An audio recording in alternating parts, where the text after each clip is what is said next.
Hi hello नमस्कार मित्रांनो, आज आपण होळीनिमित्त वरप या गावी आलेलो आहेत. म्हणजे आम्ही वरपलाच राहतोय, पण आपल्याला होळी एकदम उत्साहाने सण साजरा करायचा आहे, तर गौऱ्या घेण्यासाठी आलेलो आहेत आमचे सगळे मित्रमंडळी पण. आणि आता इथून आम्ही 15 ते 20 गौऱ्या घेऊन जाणार आहेत. आणि असं जर पाहिलं तर प्रत्येकजण गावाकडं आपापली होळीसाठी गौऱ्या बिवऱ्या घेणं, लाकडं बिकडं आम्ही घेऊन जायचं. आता इकडं काय काही भेटतच नाही, तर म्हणलं चला गौऱ्या भेटतात, तर म्हणलं गौऱ्या घेऊन जाणार आहेत. आणि संध्याकाळी आपला मस्त ब्लॉग होणार आहे. तुम्ही ब्लॉग आहे ना आपला नक्की शेवटपर्यंत पहा.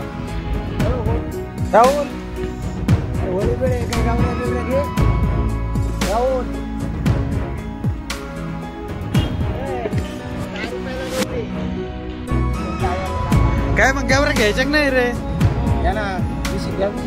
किती घ्यायच्या गौऱ्या काका? किती घ्यायच्या? 20 बस होता का? बर बर बर बर 20 बस होता का? मावशी कितीला दिल्या गौऱ्या? 10 रुपये का?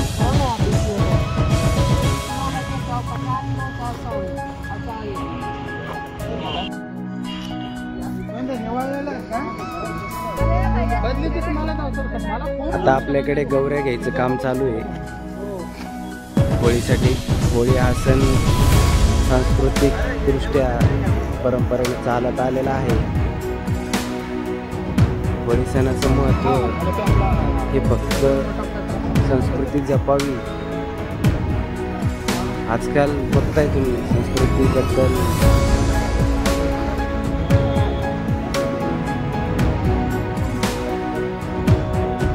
समाज खूप जागा राजू शिरसाट खूप टेन्शनमध्ये दिसतात. काहीतरी विचार लय सामान घेतलं. आता होळी आज एकदम जोरात आणि एकदम मोठी होणार आहे आमची. त्याच्यामुळे तुम्ही ब्लॉग आहे ना आमचा नक्की शेवटपर्यंत बघा. एकदम मोठी होळी ट्विन स्टारवरची. अदू मोठा आला लाल झाला. अय दिलीप आला नाही तू? काय नाही आला नाही तू? अरे ते होळीला आणला, खायला नाही आणलाय? कमी येड्याने करताय?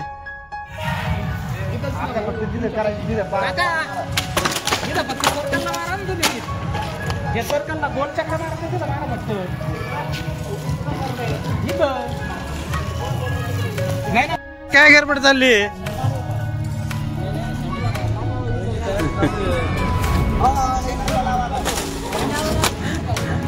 अय ऊस नीट लाव, नीट लाव ऊस.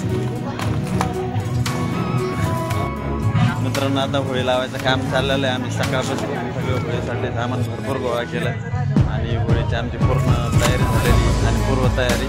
आता हार वगैरे सगळे ऊस, लाकडं, गावऱ्या सगळे घेऊन आलेलं आहे.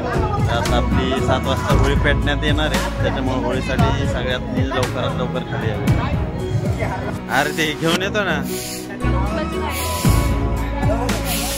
खैर खैर प्युअर खैर आहे होळीसाठी.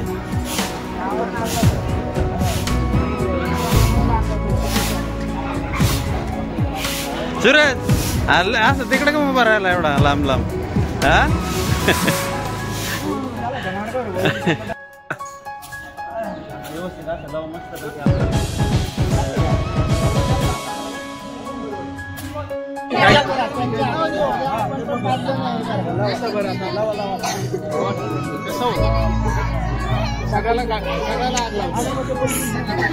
सगळे नाही